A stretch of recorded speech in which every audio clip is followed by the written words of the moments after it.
আগের দিন দেখো তোমাদের দাদাভাই অফিস থেকে বাড়ি ফিরে এসেছে, আমিও ক্লাস থেকে বাড়ি ফিরে এসেছি। তারপর দুজনেই রেডি হয়ে চলে গেলাম হাবড়ার উদ্দেশ্যে।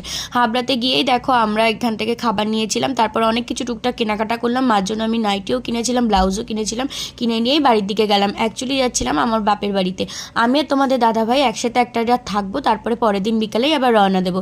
তো দেখো কেনাটেনা হয়ে গেছে, এখন আমরা ভ্যানে উঠলাম, পুরো বাড়ির সামনে নেমেছিলাম। আর মা তো খুব আনন্দ পেয়েছে, সাথে দিদিও ছিল, দুই বোন আর দুই জামাই একসাথে, মানে বিশাল একটা ব্যাপার। মা খুব খুশি হয়েছিল।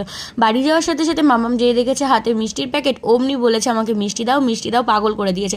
দেখো ওকে সাথে সাথে একটা মিষ্টি দেওয়া হয়েছে। তারপর দেখো দিদি আমাদেরকে মোগলাইটা ভাগ করে দিল, আমরা সবাই মিলে খাবার খাচ্ছিলাম। আর খুব খুব খুব মজা করেছি, অনেক গল্প করেছি, অনেক আনন্দ করেছি, যেহেতু সবাই অনেক দিন পর একসাথে হয়েছে। আর আনন্দ মামামটাকে দেখো খুব দুষ্টু হয়েছে, ও কিন্তু খাবে না, খাবারগুলো নিয়ে কিন্তু নষ্ট করে, তবু বলে দাও দাও দাও। তো চলো বন্ধুরা, ব্লগটা পর্যন্ত কেমন লাগলো অবশ্যই জানিও। যারা একটু নতুন আমার চ্যানেলটা সাবস্ক্রাইব করে দিও। টাটা।